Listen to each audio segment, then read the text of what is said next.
디모데후서 3장 1절부터 9절에 있는 말씀으로 큐티인 제목은 욕심에 끌린 자기 사랑입니다. 세상은 여전히 복음에 대한 적극적인 반대가 있고, 그래서 바울은 복음에 충성했기 때문에 체포되어 사슬에 매여 감옥에 갇히게 됩니다. 그러자 아시아의 모든 사람이 바울을 거부했다고 했습니다. 바울은 감옥에서도 복음에 몰두하게 됩니다. 그리고 시대의 악함과 디모데의 수줍음을 생각하게 되죠. 디모데는 너무 약하고 반대로 악한 세력은 너무나도 강합니다. 하지만 하나님께서는 이러한 디모데를 통해서 역사하기를 원하신다는 것을 바울은 알게 됩니다. 그래서 바울은 디모데에게 기질적인 약점에도 불구하고 배운 것에 계속 충실하라고 합니다. 복음을 부끄러워하지 말고 하나님의 좋은 병사처럼 자기 몫의 고난을 받으라는 것이죠. 그리스도와 함께 다스리고자 한다면 그리스도와 함께 참아야 합니다. 그리고 거짓 교사들이 퍼뜨린 어리석고 무식한 변론의 배후에는 마귀가 존재하는 것도 알아야 한다고 합니다. 첫째는 이기적 사랑의 결말입니다. 1절입니다. 너는 이것을 알라. 말세에 고통하는 때가 이르러. 하나님은 인간을 하나님의 형상으로 창조하셔서 그분을 닮아가도록 하셨습니다. 그러나 말세가 되니 이미 사람들은 지옥을 살고 있습니다. 그런데 왜 바울은 디모데에게 이미 말한 것을 다시 알라고 하실까요? 복음에 대한 반대는 잠깐 지나가는 것이 아니라 앞으로 계속되기 때문이죠. 잠깐만 엎드려 있으면 폭풍우처럼 지나간다는 이 낙관론을 경계하는 겁니다. 앞으로 좋아질 거야, 이것이 아니라 악은 점점 더 거세게 복음에 대하여 도전해 올 것입니다. 복음의 진리에 굳게 서 있으려면 우리를 괴롭히는 위협들과 어려움이 온다는 것을 알아야 하는 거죠. 말세는 예수 그리스도가 다시 오시는 종말 직전의 때를 말하는 것이 아닙니다. 예수 그리스도가 오심으로 옛 시대는 지나갔고 새 시대가 임하면서 그때부터 말세가 시작된 것이죠. 오순절에 성령이 임했을 때 베드로는 말세에 하나님이 자신의 영을 모든 육체에게 부어주리라는 예언을 인용하면서 바로 이 예언이 지금 이때 성취되었다고 말했던 거죠. 그러니까 우리는 지금 말세를 살아가고 있는 것입니다. 말세는 예수님의 이 땅에 오심 안에서 시작된 것입니다. 말세는 미래가 아니라 예수님의 초림과 재림 사이의 전체 기간을 말하는 것입니다. 이 말세에는 육체적이고 정신적이고 견디기 어려운 고통과 위험한 일이 다 포함됩니다. 고통이라고 하는 말의 원어는 야생동물이나 바다가 표효할 때 사용하는 말이기도 합니다. 순조로운 항해는 없고 비바람과 폭풍우, 심지어는 태풍과도 싸워야 하는 것이 이 말세 때 그리스도인들이 경험해야 할 것입니다. 말세에는 견디기 어렵고 위험하고 대처하기 어려운 시절이 됩니다.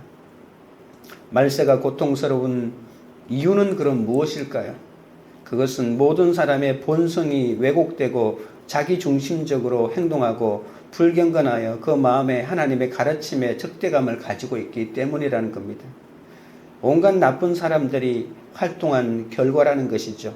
이 활동은 교회 안에서도 나타납니다. 성도들은 이 사실을 분명히 알고 대비해야 합니다. 2절부터 4절입니다. 사람들이 자기를 사랑하며 돈을 사랑하며 자랑하며 교만하며 비방하며 부모를 거역하며 감사하지 아니하며 거룩하지 아니하며 무정하며 원통함을 풀지 아니하며 모함하며 절제하지 못하며 사나우며 선한 것을 좋아하지 아니하며 배신하며 조급하며 자만하며 쾌락을 사랑하기를 하나님 사랑하는 것보다 더하며. 고통하는 때가 이렇게 낙한 사람들을 19가지로 표현하고 있습니다.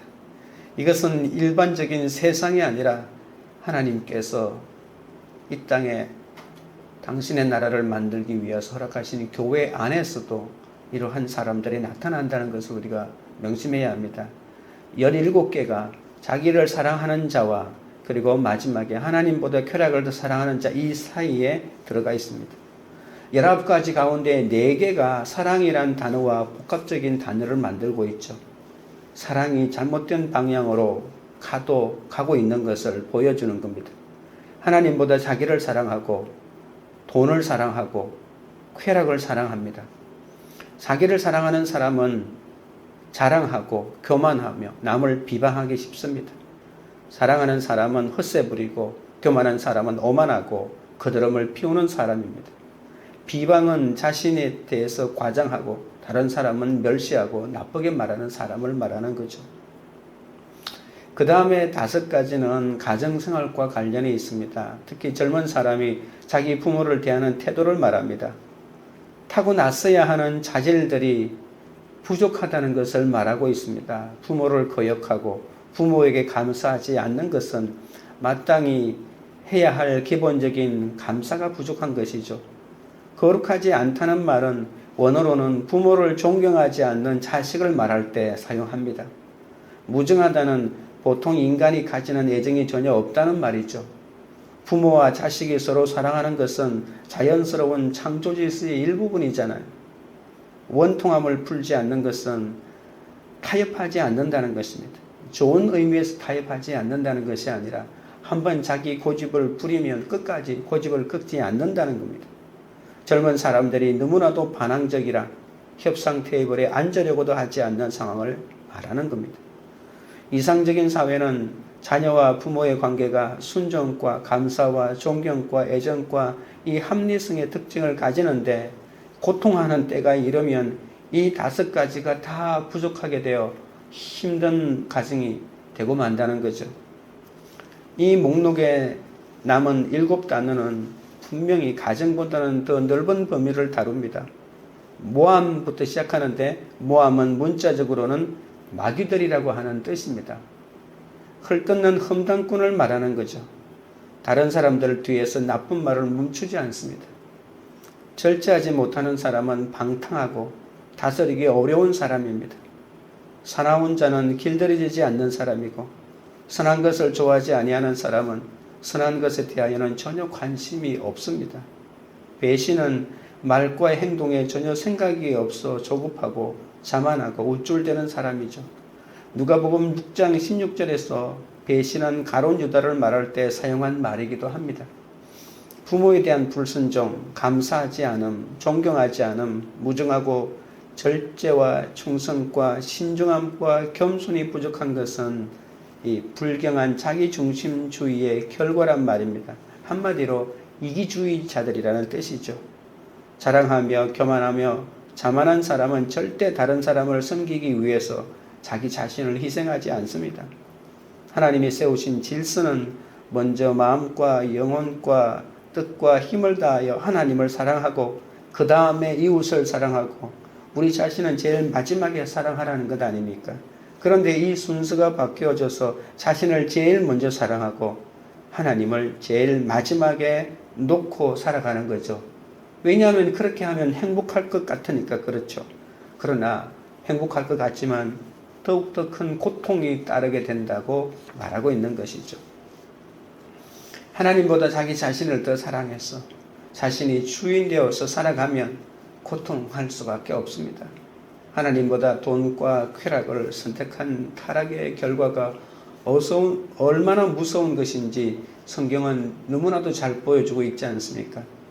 고통하는 때에 그 괴로움의 뿌리는 사람들이 전적으로 자기 중심으로 자기를 사랑하는 것으로 살아가기 때문이라는 겁니다. 그러면 어떻게 하면 이 과도한 자기 사랑의 문제를 해결할 수 있을까요? 근본적인 해결책은 오직 복음밖에 없습니다. 이 복음 안에 새로운 창조가 있기 때문이죠. 사람들의 마음과 행동의 방향을 다시 조정하고 새롭게 창조해 나가야 합니다. 자기 중심이 아니라 하나님 중심으로 만들어야 합니다. 모두가 자기를 사랑하고 자기 중심으로 살면 행복할 것 같지만 모든 사람들이 다 그렇게 하거든요. 그러면 이 세상이 어떻게 되겠습니까? 그래서 그렇게 살면 안 되고 하나님이 첫째고 자기는 제일 마지막에 둘 때 우리는 하나님의 사랑을 가지고 하나님처럼 이웃을 사랑하고 그리고 다른 사람에게 주면서 그 사람들을 섬기면서 살아갈 수가 있는 것이죠. 5절입니다. 경건의 모양은 있으나 경건의 능력은 부인하니 이 같은 자들에게서 내가 돌아서라. 하나님의 율법을 지키기는커녕 일반 사회의 예의 범절조차 부족한 사람들이 교회에는 중직자가 되기도 합니다. 구약의 많은 예언자는 제사장들의 타락을 신랄하게 지적하기도 했죠. 예수님도 지나치게 종교적인 바리새인들을 대하여 말하기를 잔과 대접의 끝은 깨끗이 하되 그 안에는 탐욕과 방탕으로 가득하게 한다고 평가했습니다. 그릇을 정결하게 하는 의식은 아주 섬세하게 지키면서도 깨끗한 그릇에 담아 먹고 마시는 것은 깨끗하지 못한 탐욕과 부정적으로 다른 사람을 속이거나 빼앗아서 얻은 것이라는 사실이 얼마나 충격적입니까? 겉으로 드러난 경건의 모양은 있지만 경건의 능력은 부인하는 자들이 교회 예배에 참석하여 찬송을 부르고 기도하며 아멘하고 헌금함에 돈을 넣습니다. 얼마나 경건하게 보이는지 모릅니다. 하지만 그것은 능력이 없는 모양일 뿐이라는 거죠. 내실이 없어 겉으로 과시하는 것에 불과하고 미신처럼 도덕이 없는 종교를 믿고 행위 없는 믿음만 가지고 있다는 겁니다. 참된 종교는 모양과 능력이 결합되어야 합니다. 능력 없는 외관이 아닙니다. 그렇다고 적절한 겉모습을 무시하거나 도덕적인 능력만 강조하는 것도 아닙니다. 참된 종교는 마음에서 우러나는 신령한 예배를 드리죠. 그리고 그런 예배는 삶 속에서도 도덕적인 행동을 촉진하는 그런 예배가 되는다는 겁니다. 삶으로 연결되지 않는 의식만 있는 예배는 무가치할 뿐만이 아니라 실제로 주님께서도 혐오하고 계시다고 말합니다. 바울은 이런 자들에게서 돌아서라고 합니다. 죄인들과 모든 접촉을 피할 수는 없습니다. 예수님도 죄인과 세리들의 친구라고 하지 않았습니까? 이런 자들과 사귀지 않으려면 세상 밖으로 나가야 할 것입니다. 복이 있는 사람은 악인들의 꾀를 따르지 않고 죄인들의 길에 서지 않고 오만한 자들의 자리에 앉지 않는다고 했습니다. 진리를 대적하는 사람에게서 돌아서라고 하지만 분별하기가 쉽지 않습니다. 어떤 사람이 진리를 대적하는 사람인지, 어떤 사람인지, 진리를 따르는 사람인지 끝모습만 보고는 분별할 수가 없지 않습니까? 누가 진리를 대적하는 악인인지, 누가 용서가 필요한 죄인인지 가릴 수가 없고, 그리고 내 안에도 부패하고 버림받아 마땅한 악이 섞여 있다는 것입니다. 그러나 우리는 경각심을 갖고 회개하고 돌이켜야 합니다. 하나님을 사랑한다고 하면서도 구원에는 관심이 없고 실제로 다른 사람보다 높아져서 세상에서 성공을 꿈꾸고 있다면 그것이 하나님보다 자기를 더 사랑하는 것이고 경건의 능력을 부인하는 것입니다. 적용 질문 드립니다. 나는 주로 어떤 선택을 합니까? 돈과 쾌락을 따르는 선택입니까?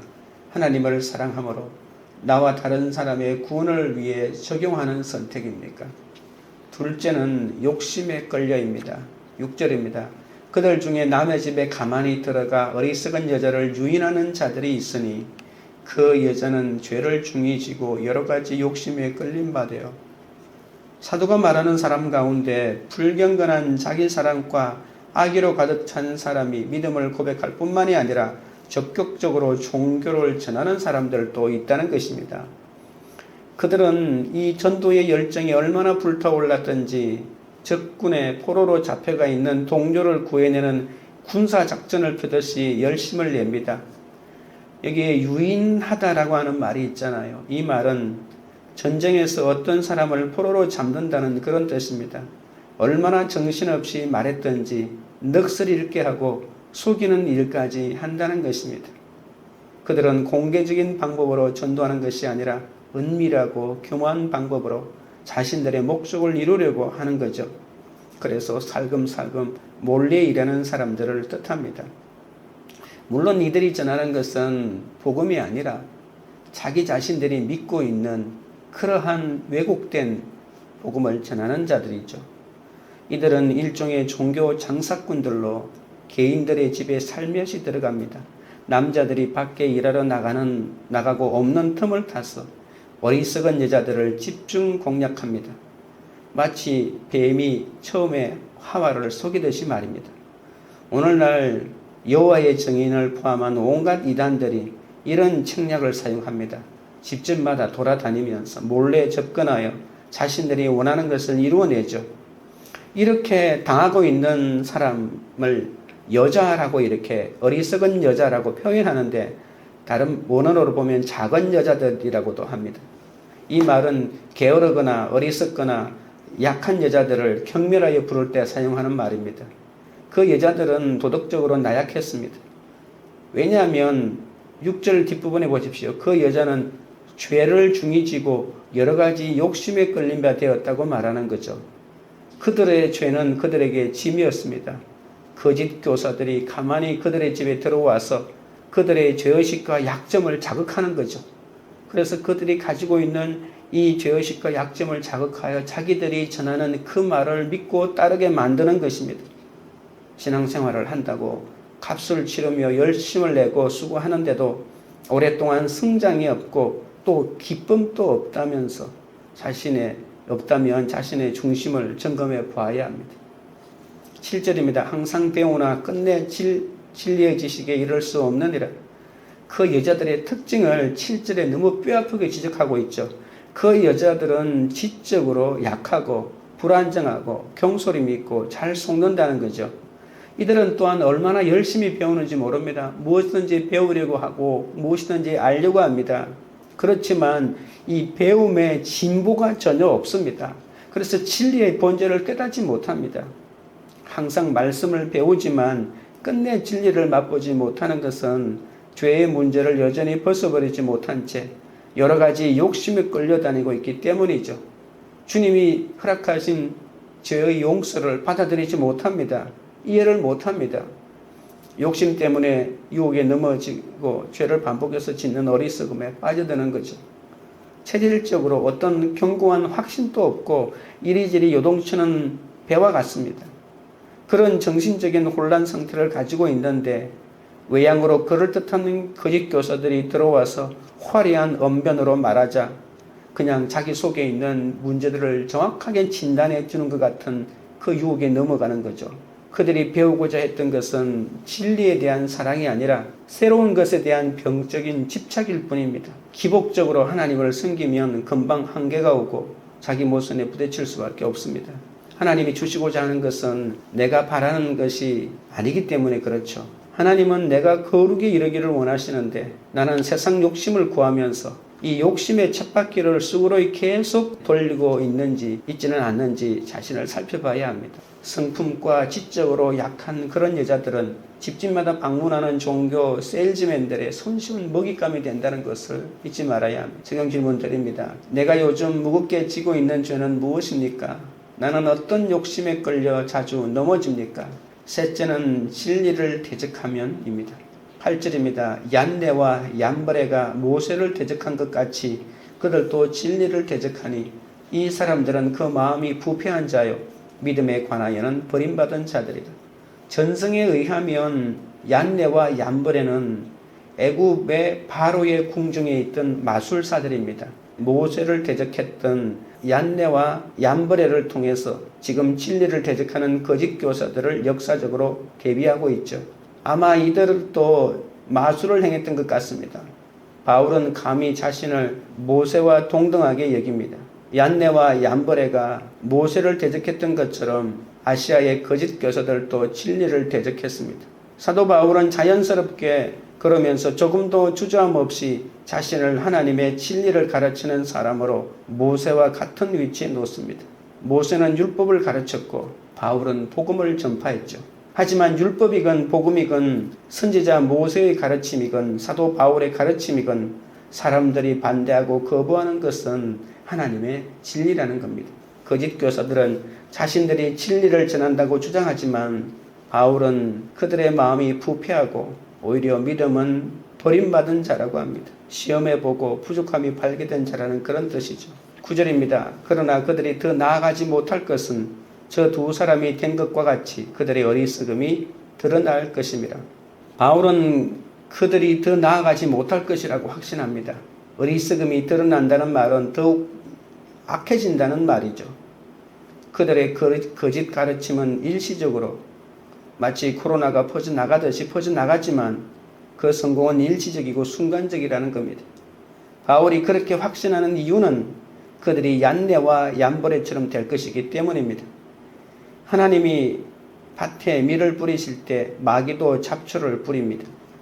마귀는 교회 안에 비밀 공작원을 두고 있는 셈입니다. 교회에 언제나 악은 선과 섞여 있습니다. 믿음을 고백하는 공동체 안에 부도덕한 성품으로 행동하는 부패하는 마음과 거짓된 믿음을 지닌 사람들이 함께 있습니다. 그들은 하나님과 지체를 사랑하기보다 자기와 돈과 쾌락을 사랑합니다. 종교의 모양은 갖추고 있으나 그 능력은 부인합니다. 진리를 반대하고 약한 자들은 온갖 말로 현혹하여 오류에 빠지게 하는 거죠. 그러나 바울은 디모데에게 이것에 오염되지 말고 단호하게 저항하라고 합니다. 우리는 진리를 반대하고 교회에 문제를 일으키는 거짓 교사들의 교모하고 교활한 방법으로 괴로워하지만 두려워할 필요는 없습니다. 잘못된 진리는 잠시 퍼지고 인기를 끌 수는 있겠지만 더 나아가지 못할 것이기 때문입니다. 그들의 거짓은 드러나고 진리가 옳다는 것이 입증될 겁니다. 수많은 이단이 일어났지만 하나님의 진리를 수호하는 교회는 여전히 주님이 보존해 주십니다. 택자는 자기 안에 부패와 믿음 없음과 어리석음이 드러나는 사건은 주님이 자기를 버리시는 사건이 아니라 구원하시는 사건으로 바라봅니다. 그는 하나님의 지팡이가 나의 지팡이를 삼킬 때 원망과 분노가 아닌 회개와 감사로 반응하는 자입니다. 적용 질문 드립니다. 내 안에 부패와 믿음 없음, 어리석음이 드러난 사건은 무엇입니까?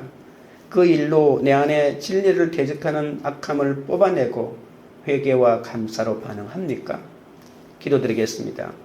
하나님 아버지, 하나님을 사랑한다고 하면서도 구원에는 관심이 없고 실제로는 다른 사람보다 높아져 세상에서 성공하는 삶을 꿈꾸고 있다면 하나님보다 자기를 더 사랑하는 사람이라고 말했습니다.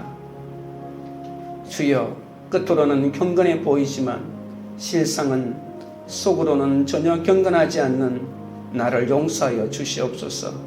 경건의 능력을 부인하는 어리석음에서 돌아서게 하여 주시옵소서. 하나님보다 더 사랑하는 것이 많은 나를 불쌍히 여겨주시고 모든 욕심이 끊어지도록 인도하여 주시옵소서. 세상 행복을 구하면서 욕심의 쳇바퀴를 수그러이 돌리는 어리석음에서 벗어나게 도와주시고 하나님이 원하시는 거룩에 이르게 하여 주옵소서. 내 안에 악과 부패와 믿음 없음과 어리석음이 드러나는 것을 두려워하지 말게 하시고 구원의 사건으로 바라보며 오히려 회개와 감사로 반응하게 도와주옵소서. 광교우리들 교회가 돈과 쾌락을 따르지 않고 하나님을 사랑함으로 나와 다른 사람의 구원을 위해 주님을 선택하는 공동체가 되게 하여 주시옵소서. 각자가 욕심에 끌려 자주 넘어지는 모든 죄를 내려놓게 하시고 욕심에 끌린 자기 사랑에 빠지지 않는 그런 공동체가 되도록 역사하여 주시옵소서. 세상에 아무리 악이 관영하다고 할지라도 더 이상 나아가지 못한다는 것을 알고 주님의 복음을 전하는 그런 믿음의 공동체가 되도록 역사하여 주시옵소서. 예수 그리스도 이름으로 기도드리옵나이다. 아멘.